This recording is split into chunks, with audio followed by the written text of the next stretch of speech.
আগামী ২১শে জুন আন্তর্জাতিক যোগ দিবস উপলক্ষে কলকাতায় পা রাখছেন প্রধানমন্ত্রী নরেন্দ্র মোদী। আর প্রধানমন্ত্রীর এই হাই প্রোফাইল সফরের আগেই শহরকে আবর্জনামুক্ত ও ঝকঝকে করে তুলতে স্বচ্ছতাকে স্বাগত শীর্ষক বিশেষ সাফাই অভিযানের সূচনা করলেন মুখ্যমন্ত্রী শুভেন্দু অধিকারী। সোমবার কলকাতা পুরসভায় গিয়ে এই কর্মসূচির আনুষ্ঠানিক উদ্বোধন করেন তিনি। এদিন সাফাই অভিযানের মঞ্চে মুখ্যমন্ত্রীর সঙ্গে একই সারিতে দেখা গিয়েছে বিদ্রোহী শিবিরের সন্দীপন সাহা ও মালা রায়কে। শুধু তাই নয়, সেখানে উপস্থিত ছিলেন কলকাতার প্রাক্তন মেয়র ফিরহাদ হাকিম ও জাভেদ খানও। তবে দেখা গেল না কুণালকে। এই প্রসঙ্গে সরাসরি কটাক্ষ উগরে দিয়ে মুখ্যমন্ত্রী শুভেন্দু বলেন, সবে তো 8 তারিখ হয়েছে, কটা দিন গ্রুপে আছে প্রাক্তন কাউন্সিলররা, সেখানে জেনেছেন, এসেছেন, নিচে এসে বসেছেন। এমএলএরা 14 জনের মধ্যে আমি বেলেঘাটাকে দেখতে পাইনি, বাকি সবাইকে দেখতে পেলাম।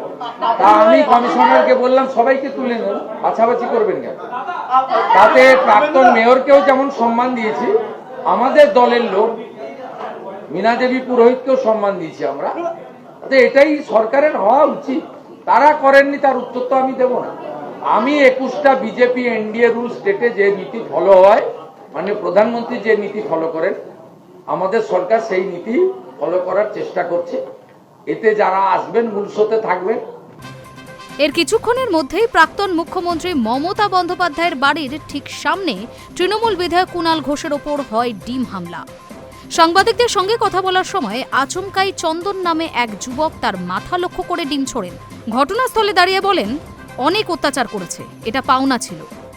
এরপরই এলাকা ছাড়েন যুবক। এই প্রসঙ্গে কুণাল বলেন, আমি দাঁড়িয়েছিলাম, হাতের কাছে পেয়ে ডিম মেরে পালিয়েছে, এক মাগে শীত যাবে না। Hi News network.